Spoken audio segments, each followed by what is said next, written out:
자, 그러면 우리 아까 이제 국가배수법 5조에 따라 배상 책임이 인정되기 위해서는 첫 번째가 공공의 영조물로 인한 피해야 되고, 그 영조물을 국가나 지방자치단체가 설치를 하거나 관리를 함에 있어서 하자가 있어서 그로 인해 손해가 났어야 돼요. 응?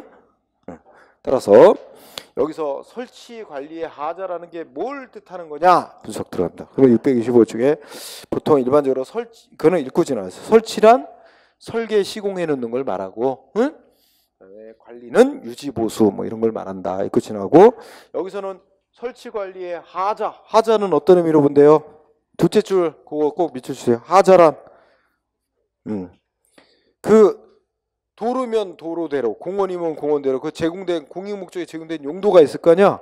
그 용도대로 제공됨에 있어 통상 갖추고 있어야 될 안전성을 결여한 상태. 즉 타인에게 위험을 끼칠 위험성이 있는 상태가 조성됐을 때 그걸 하자가 있다 그럽니다. 그 하자의 의미 요거 알아둬야 되고, 그런데 이렇게 얘기를 해도 하자가 있냐 없냐, 하자가 있었던 것이냐 아니냐를 판단하는 기준과 관련해서는 또 이렇게 논란이 좀 있습니다. 근데 여기는 우리가 보통 학설은 잘 신경 안 쓰잖아요. 학자들의 주장은 판례의 태도가 중요하다 이렇게 얘기하는데, 여기는 학설도 시험에 나옵니다. 그래서 학설에 세 가지 견해가 있어요. 그래서 일단 뭔지 몰라도 다수설은 학자들의 다수설 내지 통설이라고 말해도 돼요. 지배적인 학자들의 입장은 객관설 입장, 그리고 우리 대법원 판례도 계속 종래 객관설 입장을 취해왔다. 근데 최근에는 주관설 입장은 선 판례도 나오고 있다. 이렇게 요거 일단 동그라미 1번 중시. 그러면 다음 페이지에 객관설, 주관설, 절충설 이런 입장이 있습니다. 요거 간단히 좀 이해를 하자. 자, 객관설은 뭐만 있으면 하자로 보냐면, 객관적으로 볼 때 안전성이 결여된 상태가 있다 이러면 그냥 그는 하자 있는 거로 보자는 거예요. 응? 그래서 예를 들어서 이거 할 때마다 내가 예를 드는 건데, 도로가 있는데 도로 말고 골목길, 여러분들 집에 돌아가는 게 골목길이 있어. 골목길에 맨홀이 있어. 맨홀이 뭐야? 이것도 영조물이야. 공공의 영조물. 근데 맨홀이 있는데 이 맨홀 뚜껑이 없다. 그러면 안전성이 결여된 객관적인 상태에 있는 거죠. 그러면 맨홀 뚜껑이 없는 상태, 뚜껑 없는 상태, 없는 상태. 그래서 여러분들은 맨날 다니던 익숙한 길이라 이제 저녁 늦게 휴대폰 보면서 걸어가고 있어서 집으로. 그런데 여기 퐁당 빠졌어. 그래갖고 막 정신이 잃고 하여튼 몇 시간 만에 겨우 구조됐어. 그래갖고 막 다리 부러지고 했다. 그러면 이거 인천시가 관리하는 도로다. 그러면 시한테 배상 청구해서 받을 수 있느냐? 객관설에 따르면 어떻게 돼? 맨홀 뚜껑이 없는 위험한 상태에 있는 거잖아요. 객관적으로 위험한 상태죠? 그럼 이거 하자 있는 거다. 배상 받을 수 있다고 보게 돼요. 객관설은. 그러니까 객관설은 뭐만 중요하게 생각하는 거야? 안전성이 결여된 상태에 있으면 하자가 있는 거다. 반면에 주관설은요. 주관설은 그 맨홀 뚜껑이 없다는 그 상태 하나만 가지고 하자가 있다고 판단하면 안 된다. 그러면 맨홀 뚜껑이 없는 상태 플러스, 그래서 맨홀 뚜껑이 없어서 객관적으로 위험 상태에 있기만 하면은 이것만 있으면 하자가 있는 거다. 이게 객관설인데, 주관설은 위험 상태만 있는 것 같고 안 되고 위험한 상태가 초래된 것에 대해서 관리자가 제대로 안전 확보해야 될 의무를 제대로 했는지 안 했는지 이거를 같이 봐야 된다는 거예요. 그래서 이게 관리자 측에서 안전 확보해야 될 의무를 위반했느냐 안 했느냐, 이걸 이걸 또 따져야 된대. 관리자 측에서 안전 확보 의무를 위반해서 위험한 상태가 초래됐을 때만 하자로 보자는 거예요. 그러니까 이게 더 추가되는 거죠, 주관설에 의하면. 그러면 자, 객관설은 위험한 상태라는 사실만 인정되면 하자 있는 거로 보고 배상을 받을 수 있는데, 주관설에 의하면 위험한 상태가 있다는 것뿐만 아니라 위험한 상태에 있는 거, 위험한 상태가 초래된 원인이 초래된 것이 관리자 측의 이런 의무 위반에 의해서 위험한 상태가 초래됐다. 이 두 가지가 같이 인정이 돼야만 배상을 받을 수 있다고 보는 거예요. 응? 그러면 이렇게 되면 예를 들어서 여기 맨홀 뚜껑이 없어서 위험하다. 이 주민들로부터 신고가 계속 들어갔어요. 그런데도 막 하루가 지나도록 아무 조치를 안 해놨었어. 시에서. 그랬다면 뭐 할 수 있어요? 이것도 인정될 수 있죠. 안전확보 의무를 위반했다. 시가. 그렇다면 하자 있는 거로 보고 주관설에 의해도 배상을 받을 수 있을 거라고 봐요. 그러나 이 맨홀 뚜껑이 없는 상태에서 위험한 상태이긴 한데 이 맨홀 뚜껑이 언제 없어졌느냐? 자, 여러분들이 이 길을 통과하기 직전에 없어졌어. 10분 전에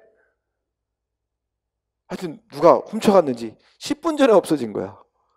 그렇다면 이 시에서는 이 맨홀 뚜껑이 없어진 사실을 알기도 어려웠다고 봐야 되고 설령 신고가 들어가서 10분 전에 신고가 들어갔는데 그걸 파악하고 여기로 안전조치를 하러 오는데도 10분 갖고는 안 되는 시간이야.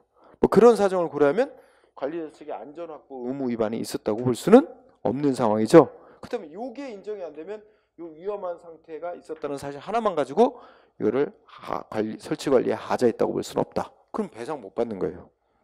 응? 네, 그렇게 이제 차이가 나는 거죠. 그럼 둘을 비교하면 어느 쪽이 피해자가 배상받기가 쉬운 거예요? 객관설 입장에서 하자를 판단할 때와 주관설 입장에서 판단할 때, 객관설 입장에서 하자 판단할 때 피해자가 배상받기 쉬운 거죠.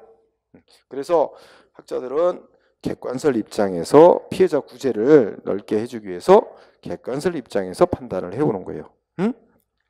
근데 객관설 입장에 서게 되면 또 이게 배상하는 범위가 또 너무 넓어지지 않나 하는 문제가 있게 돼. 그래서 조금 판례는 객관설 입장을 쭉 취해왔는데 최근에 들어서는 주관설 입장에서 또 판결하는 것들이 나오면서 약간 판례의 변화 조짐이 있어요. 응? 자, 이렇게 보시고 절충설은 이 제일 또 어떻게 보면 넓게 보는 거야. 자, 이 지금 말하는 영조물의 설치 관리의 하자는 자 시설물의 안전성이 결여된 상태를 다 전제로 해요. 그런데 절충설에 의하면 이런 경우뿐만 아니라 여기서 영조물의 설치 관리의 하자란 무엇도 포함하는 의미로 보냐면 설치 관리를 담당하고 있는 말하면 뭐 공무원의 의무 위반. 그러니까 이거 여기 객관설하고 주관설하고는 다 뭘 일단 기본 전제로 해? 위험 상태가 초래돼 있다는 사실은 그걸 기본 전제로 출발하는 거예요. 응? 그런데 절충설 입장은 자 이게 특이한 게 위험 상태가 없어. 응? 그러니까 시설물의 안전성에는 문제가 없어. 그런데 뭐야? 관리자가 안전 확보 의무를 위반을 했어.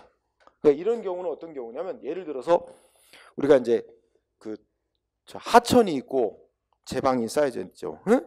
근데 하천 바닥보다 저지대가 있죠. 그런 데는 비 오면 물이 못 빠지니까 침수가 잘 돼요. 그런 침수 지역에는 부근에 뭘 설치해 놓죠? 배수 펌프장 같은 걸 건설해요. 그래서 물을 펌프로 퍼올려요. 하천으로. 응? 침수를 막기 위해서. 그럼 예를 들어서 배수 펌프장의 펌프라든지 시설은 다 문제가 없어. 문제가 없는데 관리자가 이게 빨리 가동을 시켰어야 되는데 술 먹고 늦게 나왔고 가동을 한참 늦게 했어. 그런 통에 이미 침수가 일어났어. 이거는 객관설이나 주관설에 의하면 하자로 안 봐요. 왜냐면 시설물의 안전성에는 문제가 없으니까. 그러면 그 경우를 뭐로 해결하래? 공무원 아까 국가배상법 2조에 따라 공무원이 직무를 고의과실로 위법하게 수행. 그래서 2조에 따라 배상받을 수 있는 거지 시설물의 안전성에는 문제가 없는 한 이 5조하고는 상관이 없는 거다고 보게 되겠죠. 근데 절충설은 야 그것도 공공의 영조물과 관련된 사고다. 다만 시설물은 안전성에 문제가 없었지만 관리자가 안전확보 조치를 해야 될 의무를 제대로 이행 안 해서 사고가 난 거라면 이것도 국가배상 5조에 따라 배상이 돼야 된다. 이렇게 주장하는 거예요. 그러니까 조금 더 5조에 의해서 배상받는 범위를 넓게 잡는 견해가 절충설입니다. 그래서 이 5조는 절충설은 특히 핵심이 뭐야? 응? 셋째 줄에 있나요? 그죠? 셋째 줄 끝에 영조물 자체에 물적 결함은 없으나, 그러니까 시설물의 안전성에는 문제가 없지만 관리자가 안전 확보 조치해야 될 의무를 위반에 의해서 일어난 사고도 다 뭐야? 5조에 의해 배상하도록 했는데, 이게 이제 특징이야. 이것까지도 추가하자는 거죠. 5조로 배상하는 경우를. 이게 조금 넓어지는 측면입니다. 자, 그리고 그 밑에 동그라미 2번은 자연공무라고 뭐야? 인공공무라고는 안전성을 판단하는데 좀 어떻게 될까요? 차이를 둘 수밖에 없다. 에? 하천 이런 데를 이게 뭐야? 얼마만큼 비가 내릴지 이런 것도 사실은 예측 불가능하잖아. 그렇죠? 응? 엊그제도 뭐 서울에인가 뭐 눈 온다고 일기예보에 눈 몇 센치 온다고 했는데 눈이 막 오기는 왔는데 조금밖에 안 내리니까 또 수정을 했대요. 그죠? 많이 안 오고 조금만 온다. 그러니까 전날에는 일기예보가 전날에는 다음날 오전에 출근 시간 때 눈이 몇 센치 이상 내릴 예정이니 가급적 차를 운전하지 말고 대중교통을 이용해라. 뭐 이렇게 이제 지도를 했나 봐. 홍보를 했나 봐. 근데 아침녘에는 그 정도 눈이 안 오니 괜찮다.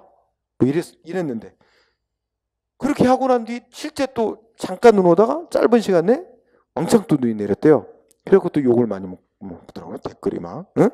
예보를 오히려 수정을 해가지고 혼란만 키웠다. 뭐 이렇게 얘기되는데 하여튼 뭐야 이게 자연 현상은 예측 불가능한 측면이 있기 때문에 이 자연 상태로 관리되는 물건이나 시설은 아무래도 그 어느 정도 안전성을 갖춰야 되느냐 하느냐가 판단이 참 어려운 측면이 있다. 근데 우리가 도로 같은 거는 인공이 가해지는 거는 안전성은 어느 정도 시설을 안전하게 해놨을 때 안전성을 갖췄다고 할 수 있냐 이런 거가 판단이 상대적으로 쉽다.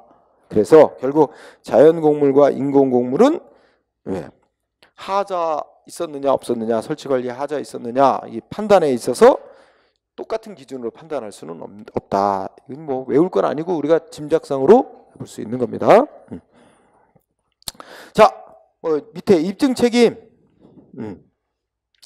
그러면 공공의 영조물의 설치 관리에 하자가 있어서 그 때문에 피해가 생겼다라는 것은 손해배상을 받고자 하는 피해자 측에서 원칙적으로 입증해야 됩니다. 그게 동그라미 1번이에요. 응? 동그라미 1번에 뭐야? 영조물에 하자가 있었다. 설치 관리에 하자가 있다는 입증 책임은 누가 진다? 응? 피해자가. 즉 배상받으려는 측에서 입증 책임을. 즉 달라 말하면 피해자가 소송을 제기하는 원고가 되겠죠. 피해자를 원고라고 표현해도 돼요. 응? 소송으로 얘기하면. 다만 시설물을 관리하는 자에게 뭐야? 사고가 발생할 것이라고 예측할 수 없었다. 응? 그리고 설령 이게 시설물에 문제가 있다는 걸 알았더라도 피해 방지를 위해서 어떻게 해볼 수 없는 상황이었다. 불가피한 상황이었다. 이런 점은 배상 책임을 면하고자 하는 관리 주체가 입증을 해야 된다고 보는 겁니다. 응? 그래서 동그라미 1번이 매우 중요합니다. 응? 동그라미 1번이 매우 중요. 그래서 이거와 관련된 사례들이 쭉 소개되는 거죠. 그래서 오른쪽으로 가보시면 자 1번 판례가 매우 중요한데요. 뭐라고 써 있습니까? 국가배서 5조에서 말하는 영조물의 설치관리 하자라면 그 영조물이 그 용도에 따라 통상 갖추고 있어야 될 안전성을 갖추지 못한 상태에 있으면 그걸 하자라고 하는 건데, 다만 자 거기 비추어주세요. 영조물이 어떤 상태에 있지 않냐고, 완전 무결한 상태에 있지 아니하고. 우리가 완전 무결한 상태를 갖춰야 돼요? 그 정도까지 요구하는 건 아니다. 우리가 사회 통념상 객관적으로 요구되는 정도의 안전성을 갖추면 된다는 거예요.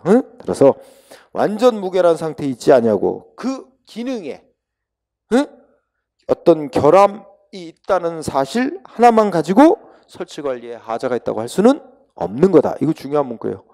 완전 무결한 상태에 있지 않냐고 그 기능에 어떤 결함이 있다는 것 하나만 가지고 설치관리에 하자 있다고 할 수는 없다. 아주 중요하며, 그러면 아까처럼 네.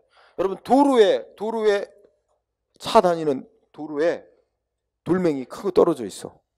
그럼 도로에 기능에 결함이 있는 거야. 그죠? 근데 그것만 가지고 도로 관리자에게 도로 관리에 하자가 있다, 이게 단정할 수는 없다는 거야. 그 하자 있는지 없는지는 뭐 따져봐야 된대요? 응? 다섯째 중간부터 쭉 읽어보고, 해당 영조물의 용도, 설치 장소의 현황, 이용 상황 등 재반 사정을 종합적으로 고려하여 설치 관리를 담당하는 자가 그 위험성에 비례하여 사회 통념상 일반적으로 요구되는 정도의 위험 방지 조치, 방호 조치 의무를 다했는지 여부를 기준으로 삼아야 된다, 이렇게 얘기를 하면서 그 다음에 또 밑줄 쳐주세요. 만일 어떤 상황이래요? 객관적으로 보아 시간, 장소적으로 그 영조물의 기능상 결함으로 인한 손해 발생의 예견 가능성, 회피 가능성이 없는 경우였다면, 즉 영조물의 결함이 설치 관리자의 관리 행위, 즉 안전 확보를 위한 행위가 미칠 수 없는 상황 아래 있었다 하는 게 입증되면 설치 관리에 하자가 있었다고 인정할 수는 없다. 그러니까 국가나 지자체 배상 책임 없다, 이렇게 된다는 거예요. 그럼 여기다 빗대보자. 조금 아까 도로에 큰 돌멩이 떨어져 있어. 그러면 도로의 기능에 결함이 있는 거야. 하지만 그것만 가지고 도로 관리에 하자가 있었다, 바로 그 돌멩이에 걸려서 차가 사고 났어요. 그럼 바로 도로 관리에 하자 때문에 사고 났다, 국가나 지자체가 바로 배상 책임, 이렇게 되는 게 아니라는 거야. 그러면 조금만 같은 걸 고려하는 겁니다. 그 도로에 돌멩이가 언제 떨어지게 됐느냐, 응? 도로에 돌멩이가 떨어졌다는 걸 알면서도 왜 방치해 놨느냐, 아니면 그 신고를 받고 그걸 제거하러 오는 사이에 일어난 사고냐, 이런 거 다 따져봐야 된다는 거예요. 그래서 이미 도로에 돌멩이가 떨어져 있어서 사고 날 위험성이 크다, 이 신고가 여러 차례 왔는데도 몇 시간이 지나도록 방치를 해놨다가 사고 났다, 그러면 도로 관리에 하자 있는 거로 보는 거예요. 근데 아까 말했듯이 사고 나기 직전에 어떤 차가 트럭이 지나가다 도로에 돌멩이를 떨어뜨렸고, 그 얼마 있다 10분 있다가 뒤에 가던 차가 거기에 걸려갖고 사고 났다, 이러면 도로 관리자가 어떻게 안전 확보 조치를 취할 수 없는 상황에서 사고 발생한 거잖아. 그러면 도로 관리에 하자 있다고 보기 어렵다. 그러니까 그때는 그 도로 관리를 국가가 하고 있었다 그러면 국가는 배상 책임 없다, 이런 식의 판결이 나온다. 이게 바로 주관설적 입장을 고려했다고 보는 겁니다. 응? 완벽히 객관설 입장을 취하면 도로에 돌멩이가 떨어져 있는 사실 그 자체로 도로에 하자가 있는 거로 보게 되는 거지만 그렇게 안 본다는 얘기입니다. 응? 그래서 그렇게 보시고요. 그래서 이 하자, 도로 설치 관리에 하자 있었느냐 아니냐, 안전성 확보 조치를 제대로 했느냐 안 했느냐는 그 재정적인 요인도 고려하고, 응? 그다음에 무슨 인적 물적 제약 등도 고려해야 되고, 응? 완전 무결 상태를 요구하는 것은 아니기 때문에 뭐 등등 이런 걸 고려해서 사회 통념상 요구되는 정도의 안전성을 갖추고 있으면 된다는 겁니다. 응? 자, 그래서 그리고 2번 판례, 여러분 2번 판례 있죠? 2번 판례는 키워드 단어가 뭐냐면 다섯째 줄 앞머리에 뭐 있어요? 응? 넷째 줄부터 읽어보자. 영조물이 공공목적에 이용됨에 있어서 그 이용 상태 및 정도가 일정한 한도를 초과하여 누구에게? 제3자, 예를 들자면 인근 주민에게, 제3자에게 사회통념상 참을 수 없는 피해를 입히는 경우까지 포함된다. 영조물의 하자란. 그럼 예를 들면 공항을 예를 들어보자. 김포공항. 뭐 공항에 시설 설치 관리에 하자 있냐, 이거 따질 때 공항을 직접 이용하는 승객들, 그 시설 이용자에게 위험을 초래할 만한 그 하자가 있었느냐, 이것만 따지는 게 아니고 공항에서 발생하는 소음 피해 때문에 공항 주변에 사는 인근 주민들에게 참기 어려운 소음 피해를 주는 것도 공항이라는 그 설치 관리에 하자 있는 거로 본단 말이에요. 이제 3자에게 사회 통념상 참기 어려운 피해를 주는 것도 이 영조물의 하자로 포함한다는 겁니다. 응? 그래서 그 논리로 밑에 영조물의 설치 관리 하자를 인정한 사례 1번 김포공항 근처 주민들에게, 또 저 경기도 화성시 매양리 사격장 인근 주민들에게 과도한 소음 피해 주는 거 영조물의 하자로 인정해서 배상해야 된다고 판결한 사례, 응? 1번 꼭 알아두시고, 그 다음에 중요한 판례 다음 페이지 가시면 4번 판례 매우 중요. 4번 판례 가변 차로에 설치된 2개의 신호기에서 모순되는 신호 고장 난다는 거 다 예상하고 있어요. 예상되는 거야. 예견되는 거야. 예방할 방법이 없는데도 신호기 설치하여 고장 발생케 한 경우 하자 있다고 인정했어요. 응? 자, 그러면 이 4번은 조금 여러분한테 설명을 좀 곁들여서 이해하면은 이게 가변 차로가 차선이 변경되는 건 차로입니다. 응? 그래서 이 사건 당시에는 여기가 중앙선 이렇게 돼 있어요. 응? 근데 아침에는 이쪽이 꽉 막히고 여기가 출근길이야. 퇴근길은 이쪽이 꽉 막혀. 반대편은 한산하고. 그래서 야, 이 차선을 좀 출근 시간대, 퇴근 시간대는 좀 효율적으로 활용하자. 그래갖고 출근 시간대인 오전 7시부터 오전 9시 사이 이 사이는 출근하는 차량들에게 차선을 3개 주자. 응? 이렇게 하는 거죠. 차선을 3개 줘. 그러면 출근 시간대는 이 차선만 이쪽 반대 차선 차들에게 주는 거야. 3개 차선을 이용해서 가도록 하는 거죠. 퇴근 시간대는 반대로 3개 차선을 이쪽 오는 차들에게 주는 거고. 요 얘기를 하는 거예요. 지금 4번 사례가. 여기가 이제 엄청 막히는 구간에다가 하겠죠. 그러면 여기 신호등을 설치할 거예요. 그리고 여기서는 안 보이겠지만 막히는 구간의 저 반대편 끝은 여기도 신호기가 이렇게 신호등이 있을 거예요. 그러면 아침 시간이라고 하면 출근 시간이라면 자 여기에 뭐가 들어와야 돼요? 파란색 불 들어와야 돼요. 그래서 출근하는 차량들이 이쪽으로 갈 수 있도록 해줍니다. 그러면 여기는 무슨 불이 들어와야 돼요? 여기 빨간 불이 들어와 있어야 돼요. 그래서 이쪽 반대편에서 오는 차는 진입을 못하게 막아야 되죠. 이게 이제 가변차로 운영하는 거예요. 그래서 이쪽에 신호등, 이쪽에 신호등, 그게 2개의 신호등이야. 응? 근데 이게 문제가 있을 수 있다는 걸 이미 알아요. 뭐냐면 이게 전압이 뭐 몇 볼트 이상 딱 흘러야 이게 정상적으로 작동해. 근데 어쩌다 전압이 저전압으로 낮게 흐르면 오작동이 일어나는 거예요. 그러면 여기 오전 출근 시간 되면 여기 파란불이 들어와야 되거든. 여긴 파란불 들어왔는데 여기는 뭐가 들어온 거야? 빨간불이 들어와 있는데 여기도 파란불이 들어오는 오작동이 생긴 거예요. 그러니까 이쪽에 차들이 이리 막 들어와. 그래서 사고 나는 거죠. 응? 이런 사고. 그래서 이거에 대해서 국가를 경찰이 알면서도 전압이 낮게 흐르면 이런 오작동이 생겨서 사고가 생긴다는 걸 알면서도 설치해서 사고 난 거다. 오작동 때문에.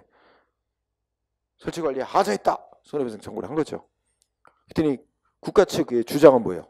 이거 고장 예방할 방법이 없다. 그 당시 기술술. 그죠? 근데 그거는 항변 주장 안 된다. 응? 그럼 사고 발생 가능성이 이미 다 예상되면 되는데도 설치를 했다 이거예요. 그래서 이거는 배상해야 된다. 판결한 거. 근데 지금도 해결이 안 되나 봐. 이게 오작동이 될 수 있는 전압이 낮게 흐르면 오작동 되는 게. 그래서 지금은 옛날에 이런 거 교통정체 심한데 설치했다. 지금은 없어요. 지금 가변차로는 갓길만 그죠? 뭐 차 한산할 때는 갓길 통행 금지하다가 차 막히고 그럴 때는 갓길도 한 차선 줘가지고 가게 하는 이 정도지 옛날처럼 이런 거는 안 하고 있습니다. 응? 자, 4번 중요. 5번은 뭐 그냥 입구 지나가면 5번은 어이구 불법 주차 차량이 있다고 거기 무슨 단어 나왔어? 5일 동안이나 방치해놨죠? 이게 문제죠. 5일 동안이나 방치해놨다는 게. 응? 응. 자, 그 다음에 꼭 여러분들이 이제 시간상 다 못합니다. 9번 꼭 읽어보세요. 9번 판례. 여러분, 자 고속도로래요. 응? 고속도로면 차가 고속으로 달리는 데죠. 고속도로 또 요금 다 받죠? 돈도 받아요, 통일은. 그러면 어떻게 고속도로 관리자는 어떻게 해야 돼? 전날 밤에 눈 온다고 다음날 아침에 눈 온다고 일기예보 있으면 다 제설 장비 갖추고 빨리빨리 응? 제설 작업을 해야 될 의무가 있죠. 그래서 도로의 통행 안전을 확보해야 될 의무가 있는데 실제 그렇게 못했단 말이에요. 새벽에 눈이 막 내렸는데 제대로 제설 작업을 안 해가지고 차들이 고속도로에 갇혔어요. 응? 올라가지도 언덕길에 앞차가 막고 있으니까 언덕길에 올라가지도 못하고 뒤로는 계속 차들이 들어와갖고 뒤에 막고 있고 그래갖고 눈은 계속 오고 이래서 하룻밤을 자게 되는 일이 있어요. 고속도로 상에서. 그래갖고 뭐 사람들이 막 추위에 떨고, 응? 차를 버려두고 걸어서 인근의 민가로 찾아가거나, 응? 막 이런 일이 있었어요. 헬기가 떠서 빵과 우유도 내려주고 막, 응? 이런 일이 있어요. 그래서 이게 나중에 이제 해결이 되고 난 뒤에 이 손해배상 청구 소송을 했죠. 피해자들이 인터넷으로 모여가지고 해서 배상 받은 일입니다. 응? 그래서 거기 보면 고속도로 관리하는 자 측은 어떻게 해야 돼? 이미 일기예보 있었고 그러면 충분히, 응? 제설 작업 준비하고 다 제때 했어야 되고, 그죠? 근데 이 고속도로 관리자 측은 지네는 할 만큼 준비를 했고, 워낙 그때 눈이 삽시간에 폭설이 내리는 통에 어찌 해볼 수 없는 불가항력을 내세웠지만 인정 못 받았어요. 거기다가 차들이 이미 뒤로 쫙 저 고속도로에 쫙 차들이 차 있으면 빨리 뭐 해야 돼? 이제 이 앞에 막힌다. 그러면 고속도로 진입을 막아야 돼. 더 이상 고속도로 차들이 진입 못하도록. 근데 그걸 너무 늦게 했어요. 그리고 계속 차들이 들어와서 쌓였고, 또 빨리 이거를 해소하기 위해서 고속도로 중앙분리대 쇠로 된 거 그거를 끊어가지고 반대편 차선으로 이렇게 다 차를 돌리고 해서 해소를 할 노력을 해야 되는데 안 했어. 그러니까 거기 막 하룻밤 새도록 만들어 놓은 거야. 그거에 대해서 책임을 물었어요. 응? 그런 사건. 예, 9번 꼭 알아두시고. 10번. 셋째 주 보세요. 신호기 고장난 채 방치되어 있었대요. 교차로에 신호기 고장. 그러면 사고 났겠죠? 신호등 안 들어오는 거야. 근데 여러분 신호등 고장 나는 거 예측할 수 있어요? 어디서 어떤 신호등 고장 날지 예측 불가. 그러면 교차로에 신호등 딱 꺼졌다. 바로 10분 만에 사고 났다. 이거는 신호등 관리자 측이 잘못 있다고 하기 어렵다는 거예요. 근데 여기 보면 사건이 두 번째 줄에 뭐 있어요? 신호기 고장 났다는 게 이미 뭐 몇 번 신고가 들어갔는데 방치해놨었어요. 제때 안 하고. 응? 그다 사고 난 거니까 신호기 설치 관리에 하자 있다 이거죠. 응? 배상 책임져야 된다. 그 다음에 예 그런 식이고요. 그러면 10번, 11번 다 비슷한 얘기예요. 이미 신호등 꺼져 있다 뭐 이게 됐는데 그 신고 받고도 제때 수리 안 하고 방치해 놓은 책임 묻는 거죠. 그러나 반대로 오른쪽에 영조문 설치 관리 하자 인정 안 한 사례, 배상 책임 인정 안 한 사례겠죠?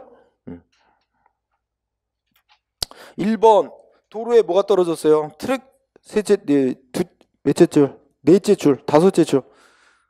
고속도로에 자동차 타이어가 떨어져 있대요. 아 이거 운전하다 보면 이거 참 난감한 상황이죠. 갑자기 확 나타나면 그것도 밤에. 응?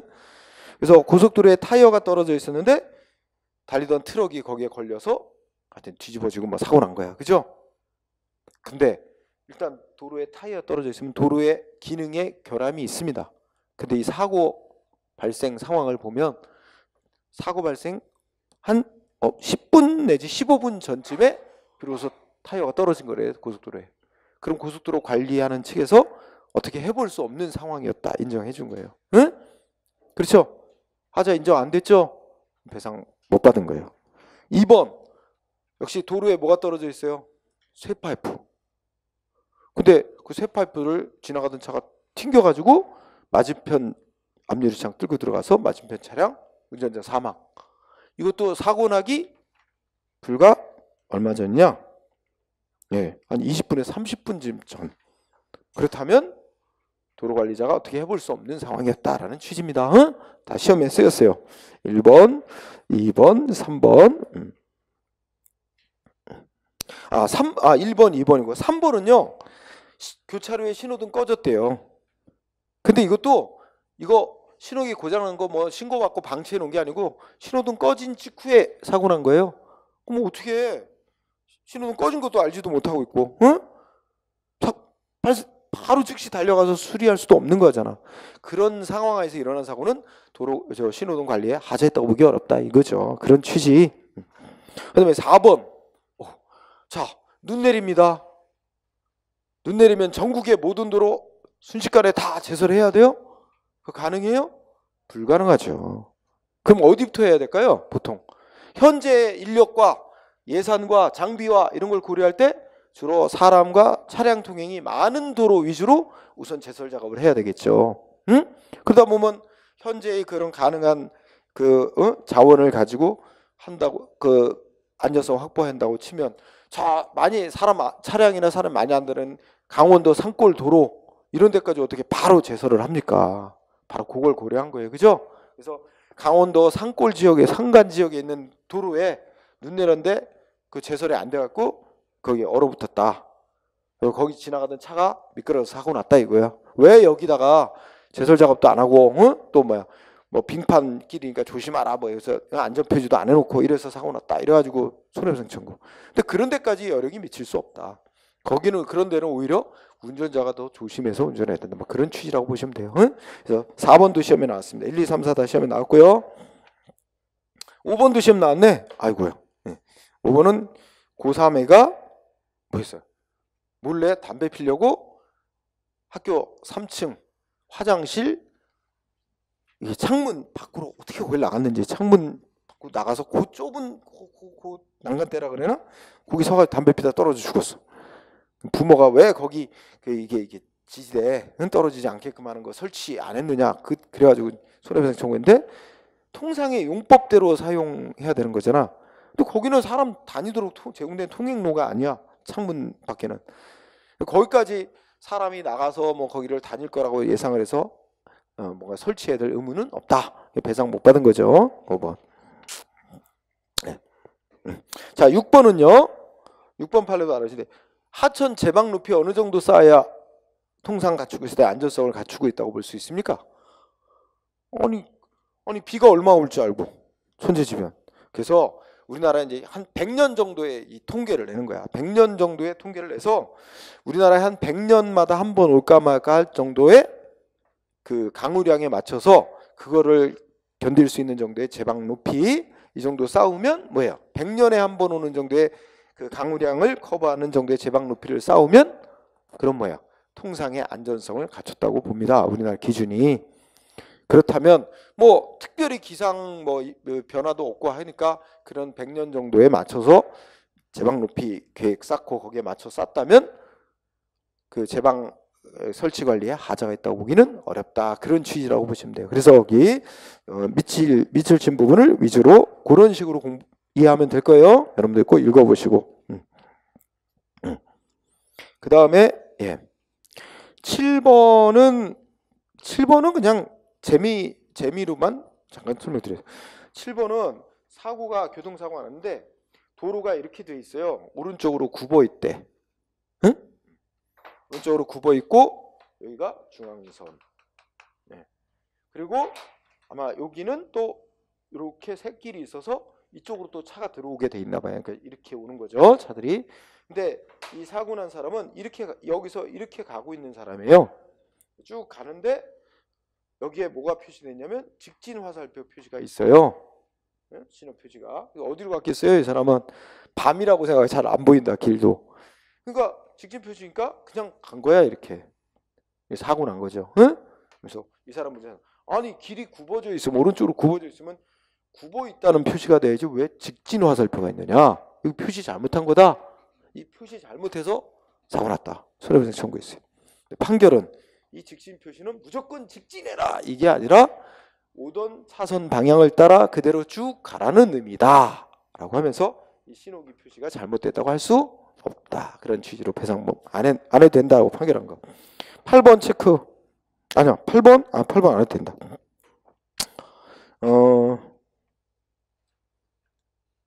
8번 넘으시고 뒤에 10번하고 10 아이고 번호도 잘못 매겨졌네. 10번하고 11번인데 12번으로 매겨졌죠. 10번 하여튼 번호대로면 10번하고 12번 읽어두세요. 요거 우리 9급 시험에서는 안 나왔는데 아니야. 요걸 가지고 약간 사례형을 만들었네 최근에. 아주 간단하게 만들었는데 자 먼저 12번은요. 12번은 강원도 어디래. 근데 도로가 어떻게 돼 있대. 이렇게 확 휘어져 있는 거야. 거기다가 이게 이렇게 이제 이 사고 난 차량이 이렇게 가는데 커브길이야. 중앙선이 이렇게 있겠죠. 그런데 여기 또 내리막길이야. 이제 내리막길. 그러면 운전자들이 보통 어떻게 해? 내리막길에다가 급한 커브면 조심해서 운전하죠. 속도지로. 근데 이 앞차가 너무 안 가는 거야. 그러니까 뒷차가 열받았고 추월을 한 거야. 추월을 해서 다시 들어가겠죠? 추월해서 들어가는데 아마 미처 핸들을 못 걸고 이리 간 거야. 이리 떨어졌어. 낭떠러지로. 이 사고 나가지고 얘가 이제 여기에 이게 이제 뭐 새로 된 난간 이런 거 돼 있었으면 이 낭떠러지 떨어지지 않아서 피해를 입었더라도 적게 입었을 텐데 뭐 하면서 이거 난간 설치 안 한 거 이제 탓한 거예요. 그런데 12번 보면 이런 경우도 있어요. 여기에 만약에 여기는 그러면 사고가 예전에 난 적이 없다. 다 사람들이 조심조심 운전하기 때문에 뭐 여기 위험하다 표지판 세워서 다 조심조심 운전하고 이렇기 때문에 여기 뭐 특별히 이쪽으로 떨어질 거 예상해서 여기다 난간 굳이 사고 난 적이 없으니까 그런 걸 설치하지는 않았던 거다. 응? 근데 그런 것도 다 고려해서 여기다 설치했어야 될 의무가 있느냐 이런 거 따지거든요. 그런데 뭐야? 결론은 뭐야? 여기 뭐 과거에 이런 사고가 난 적도 없고 뭐 그런 점을 고려할 때 여기 그런 난간을 설치하지 않았다 그래서 하자가 있었다고 보기 어렵다는 결론입니다. 응? 12번 보시고. 응? 자, 그 정도 하시면 될 것 같아요. 그 다음에 면책사유. 면책사유는 배상 책임을 면할 수 있는 사유를 말하는 거예요. 응? 국가배상법 2조는 면책사유가 없지만 국가배상법 5조와 관련해는 면책사유로 인정되는 게 있습니다. 뭐가 면책사유래요? 불가항력, 천재지변과 같은 불가항력. 그때 이 불가항력 때문에 일어난 사고다 인정되면 배상 책임을 안 집니다. 국가나 지자체. 단 전제 조건은 뭐가 돼 있을 때? 안전성 갖추고 있을 때. 만약에 세입제출 불가항력, 예를 들면 천재지변에 의해서 피해가 생겼지만 원래 시설물도 안전성이 구비가 안 된 것도 원인 중에 하나야. 그러니까 두 가지가 다 합쳐진 거야. 시설물의 안전성도 구비가 안 됐는데다 천재지변이 또 더해져서 사고 났다. 그러면 어떻게 돼요? 전체 피해 중에 아마 판사가 이제 따지겠지만 전체 피해 몇 프로는 안전성 구비 안 된 거와 연관이 있다 해서 그 정도는 배상해라 이렇게 합니다. 따라서 세제출에 불가항력, 천재지변 등 불가항력에 의한 사고라 하더라도 영조물의 하자가 경합, 이게 더해진다는 의미야. 같이 더해져서 손해가 생긴 경우는 그 정도 범위에서 국가 배상 책임 인정이에요. 응? 꼭 알아두시기 바랍니다. 응? 그래서 그 밑에 판례 읽어보면 영조물의 설치 관리의 하자로 인한 사고라는 것은 영조물의 설치 또는 관리상의 하자로만 오로지 그거에 의해서만 손해 발생되는 경우만을 말하는 게 아니고 다른 자연적 사실, 천재지변 같은 거, 또 두 번째 제3자의 행위, 다른 사람의 행위 또는 피해자 본인의 행위와 더해져서 손해가 나더라도 그 손해 발생의 원인 중에 하나가 모인 이상 영조물의 하자가 손해 발생의 원인의 하나가 되는 이상은 그건 영조물의 하자로 인한 손해라고 보고 그만큼은 피해만큼 배상해야 된다 이겁니다. 또 중요한 판결을 꼭 알아두시고 오른쪽에 재밌는 판결이 있어요. 저 맨 위에 있는 거는 뭐예요? 불가항력에 의한 것으로 면책 인정한 거. 예, 침수 피해 났어. 그죠? 중랑천 제방 노모 때. 근데 아까 제방 높이는 우리나라 어느 정도 제방 높이 쌓으면 안전성 갖추고 있다고 본다 그랬어요? 100년에 한 번 오는 최대 강우량 정도에 맞춰서 쌓아놓으면 된다. 근데 그때 내린 비는 600년에서 1000년에 한 번 올까 말까 한 정도의 엄청난 강우량이었다. 천재지변으로 봐서 침수 피해 배상 안 해도 된다는 거였어요. 아직 시험에 한 번도 안 나왔어. 근데 그 밑에 1번이 시험 문제 잘 나옵니다. 판례 1번 집중호우로 이렇게 나오는 거 있죠? 이거는 뭐 아주 단골로 나옵니다. 자, 집중호우 제방도로 제방도로 무너진 거야. 그러니까 제방도로 걸어가는 사람이 휩쓸려 실종 사망. 유족이 손해배상 청구했죠? 근데 이 제방도를 만약에 인천시가 관리하고 있었다고 치자. 인천시가 뭐라고 주장해 재판에서? 야, 그때 내린 비는 50년 만에 한 번 올까 말까 집중호우였다. 이 천재지변에 의한 사고다. 이런 식으로 이제 대응했겠죠? 그랬더니 판사가 뭐라 그랬어? 아, 이게 50년 만에 내린 집중호우라는 이유만으로 이 사망 피해를 다 설명 못한다. 왜냐하면 이렇게 비가 많이 오고 그러면 예전에도 이게 이제 제방이 넘친 적도 있어요. 비가 많이 오고 해서 그러면 뭐 해야 돼? 인천시로서는 이 제방도로 통행을 막아야 됩니다. 바리케이드 치고 차량이나 사람 통행을 금지시키고 하는 조치를 했어야 되는데 그런 조치 하나도 안 한 거예요, 그냥. 그러니까 그런 조치를 안 한 것도 사고 발생의 원인 중에 하나라고 봐서 오로지 비만이 왔다는 것만이 원인은 아니다 라고 해서 배상 책임 인정한 겁니다. 그래서 결론 잘 보세요. 이거 설치관리상의 하자 인정이에요. 인정. 응? 관리하자 인정한 거죠. 요거 잘 내니까 꼭 정리해 두세요. 그죠? 네, 3번은 보통 다른 책에는 안 써놓습니다. 이거는 가로수 얘기예요. 내가 내 책에만 써놓은 건데, 우리 아까 가로수도 뭐예요? 영조물이라고 그랬죠? 그러면 가로수 쓰러져 사고 났다. 그럼 가로수도 바람 불거나 그러면 뽑혀 쓰러지지 않을 정도로 튼튼하게 심어야 돼요. 응? 근데 이거 우리 둘을 가지고 온 거야. 가로수를 우리 사회 통념상 안전성 갖출 정도로 튼튼하게 심어놨는데 우리나라에 유례 없는 엄청난 폭풍, 태풍 와서 가로수 쓰러졌어. 그 사고 나면 천재지변에 의한 사고로 면책되겠죠. 배상 안 해줘요. 응? 단 그 정도의 우리나라에 그냥 매년 통상적으로 오는 태풍 정도에는 견딜 수 있는 정도로 심어야 됩니다.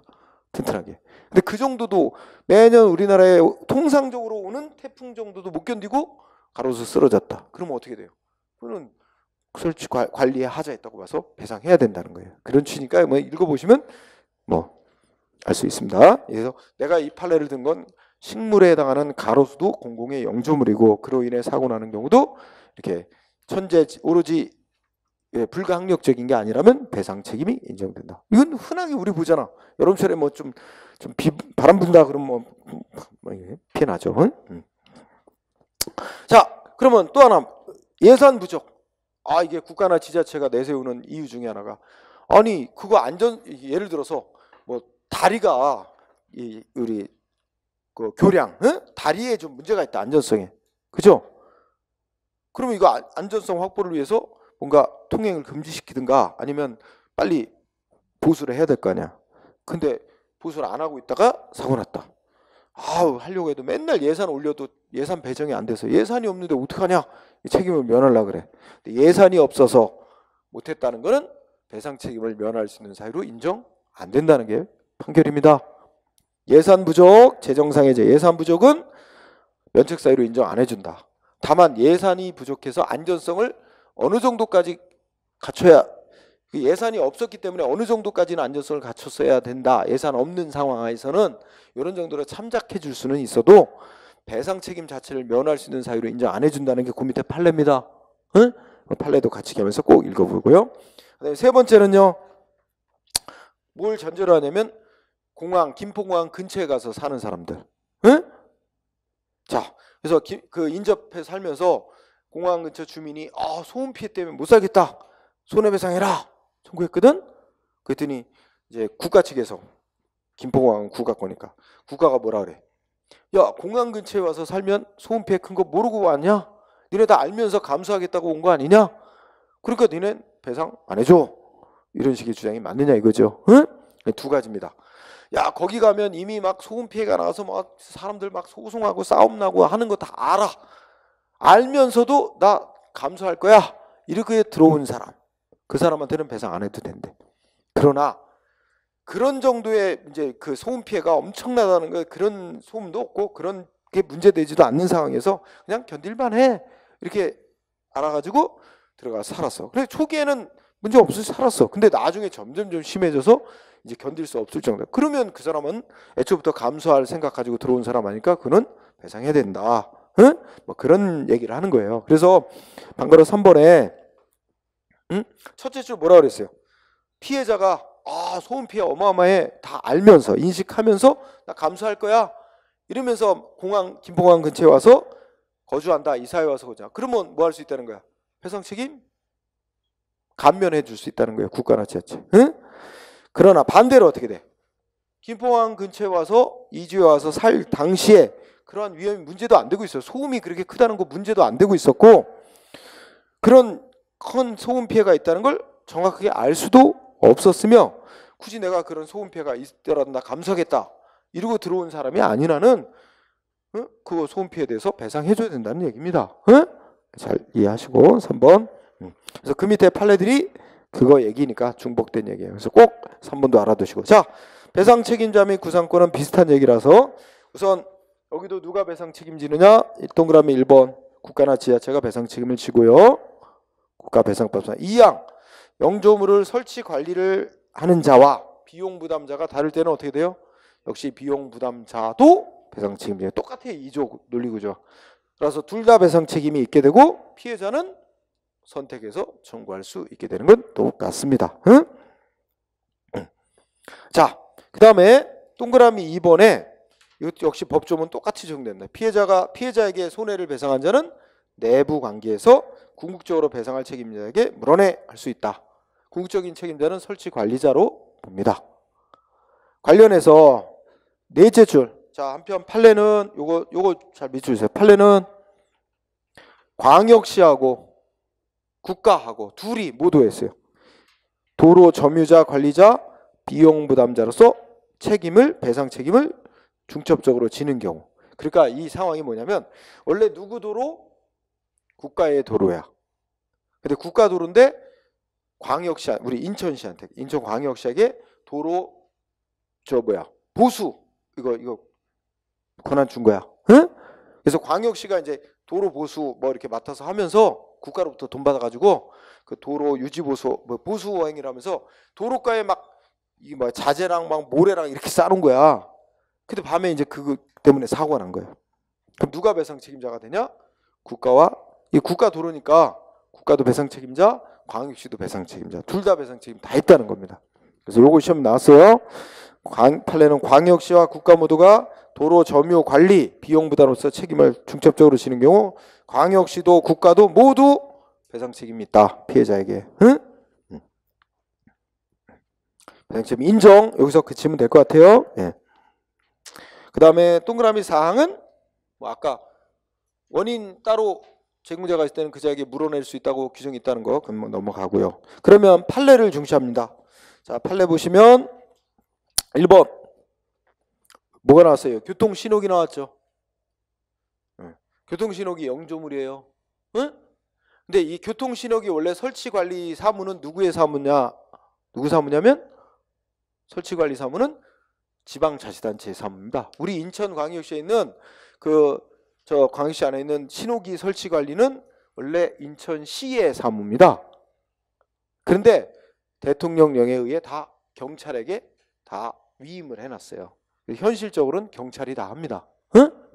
원래 법적으로는 인천시의 사무입니다. 응? 그래서 말하자면 여기다 인천시를 붙이면 인천시장이 교통신호기를 설치해서 그 관리 권한은 인천지방경찰청장에 다 위임을 해놨다. 그래서 인천시 소속 공무원과 인천지방경찰청 소속 공무원이 합동근무하는 관제센터에서 관리를 하던 중 셋째 줄 신호기가 고장난 채 방치돼요. 사고가 났대요. 그러면 일단 배상 책임자는 누가 될까요?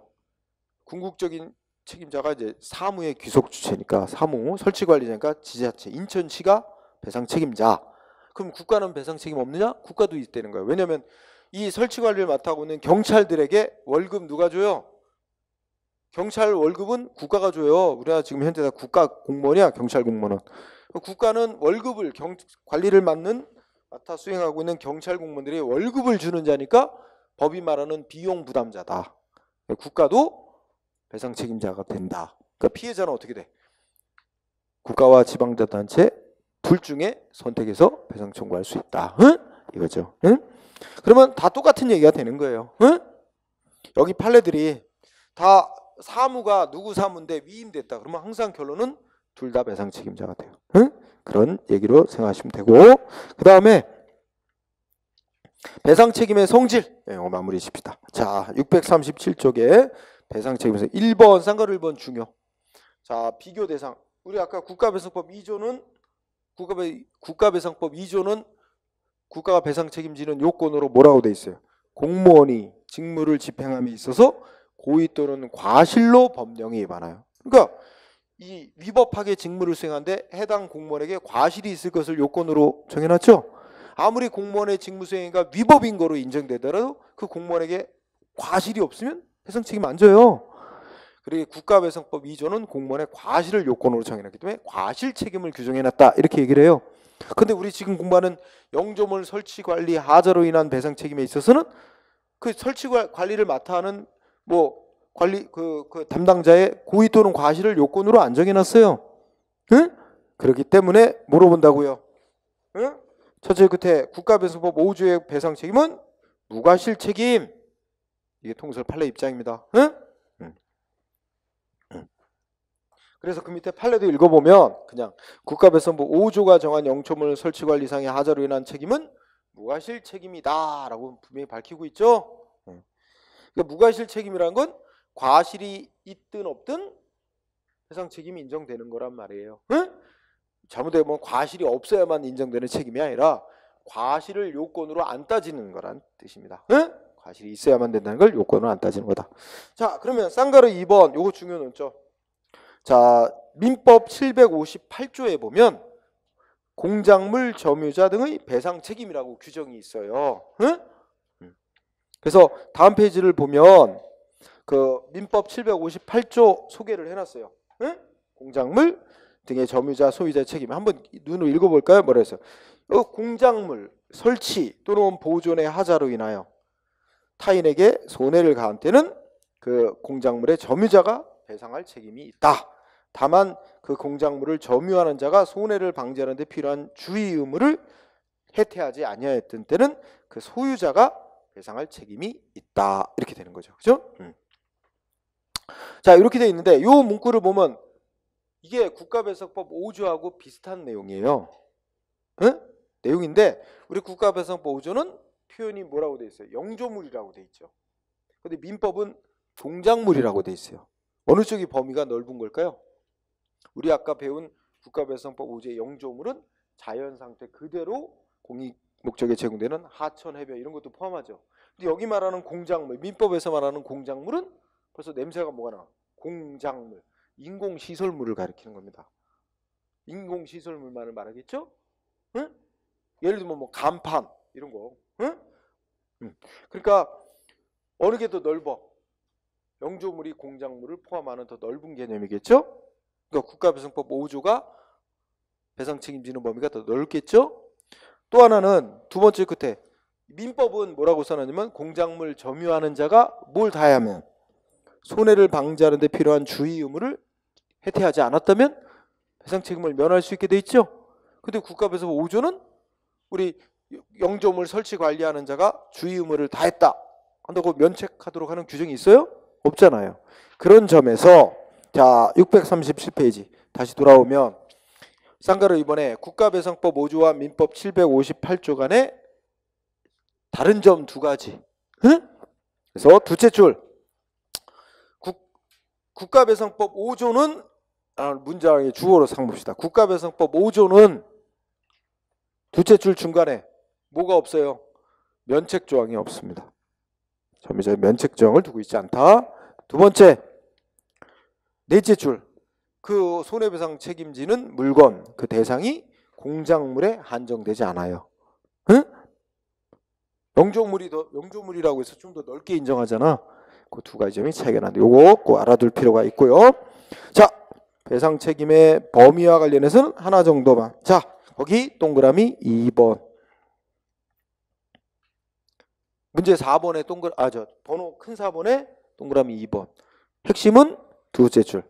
영조물 설치 관리상의 하자로 인하여 손해가 난 경우도 정신적 손해에 대한 위자료. 법에는 명시적으로 규정이 없지만 영조물 설치 관리 하자로 인해 생긴 손해도 위자료 배상 인정된다는 거예요. 응? 어쨌든 위자료 배상은 어떤 경우든 다 인정되고 있다. 이렇게 생각하면 되고요. 그게 포인트. 나머지 논의는 다 국가배상 2조에서 말하는 타인에게 손해가 생기고 뭐 인과관계가 있어야 되고 뭐 그런 얘기는 다 똑같으니까 겹치기니까 할 필요가 없다 하는 얘기고요. 마지막 5번은 국가배상법 2조와 5조가 경합되는 경우라고 제목 따르죠. 이건 시험엔 거의 안 쓰이는데 두 가지가 다 충족이 되는 경우가 있을 수 있다는 얘기예요. 그러니까 아까 말한 대로 예를 들면 경찰 공무원이 이런 거 있을 수 있어요. 우리 이제 아직은 법이 확정이 안 됐는데 우리 음주운전 단속 기준을 낮춘다고 하잖아. 0.03%로. 지금은 혈중 알코올 농도가 0.05%. 응? 그죠? 그래갖고 내가 인터넷 기사를 보니까 며칠 전에 한 2, 3일 전인가 저기 전라북도 광주에서 그 아침에 출근 시간대에 음주 단속을 했나 봐. 그런데 몇 사람이 음주운전을 걸렸어. 근데 그 중에 한 사람은 전날 2시까지 술을 먹고 한잠 자고 운전대를 잡았는데 혈중 알코올가 0.1 넘는 거야. 그 사람 면허 취소야. 그리고 이제 면허 정지 기준 뭐 이렇게 해서 쭉 0.05 기준으로 해가지고 몇 사람이 걸렸다 이렇게 하는데 그 밑에 댓글이 쫙 뜨는데 뭐라고 달렸을 것 같아요? 야, 이젠 진짜 전날 술도 못 먹는구나. 응, 그지? 아침에 단속하는 건 좀 너무 그렇다. 응? 참 근데 좀 그래 진짜 전날 소주를 한 병 먹고 잤다. 아침에 이게 원래 술을 바로 먹고는 어떻게 돼요? 잘 안 나온대요. 왜냐면 혈액 속에 다 아직 안 퍼져서. 근데 오히려 뭐야? 술 먹고 막 이제 노래 부르고 막 노래방 가잖아. 술 먹고 노래 그 막 한 번 혈압을 이게 한 바퀴 다 돌아 이제 술이 알코올이 다 돈 다음에 불면 이제 엄청 높게 나온다는 거야. 그래서 하여튼 그런데 그래서 그 밑에 그 댓글들은 막 그래도 아침에 이 출근 시간대 단속은 좀 너무하다. 그랬더니 또 그 밑에 이제 뭐라고 하냐면 또 어떤 사람은 그럼 만약에 아침에 출근길에 음주운전 차에 치여서 본인 가족이 사망했다고 쳐보자. 그러면 입장을 바꿔 생각해보자. 그래서 그 단속은 그렇게 낮춰서 단속하는 게 맞다고 봐야 된다. 아주 극소수 의견이 있어서. 근데 대부분은 그건 너무하다. 그나마 서민들 저녁 때 소주 한 잔도 맘 놓고 못 먹게 하는 거냐?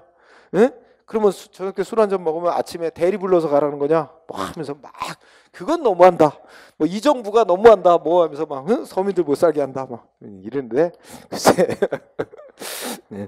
하여튼 그래서 합리적인 의견은 합리적이라고 할 수는 없고 어떤 사람은 그런 거야. 그거 아침에까지 단속은 좀 너무하고 만약에 사고가 났을 때만 그거에 맞춰서 처벌을 좀 강화하든가 뭐 그런 식으로 하지. 그 단속까지 하면 안 걸릴 사람이 어딨냐. 거의 다 걸린다. 왜냐면 전날 뭐 좀만 마시고 자면 아침에 무조건 나온다는 거야. 0.03이면. 그러니까 아예 술을 먹을 생각 하지 말라는 얘기잖아. 전날에. 응?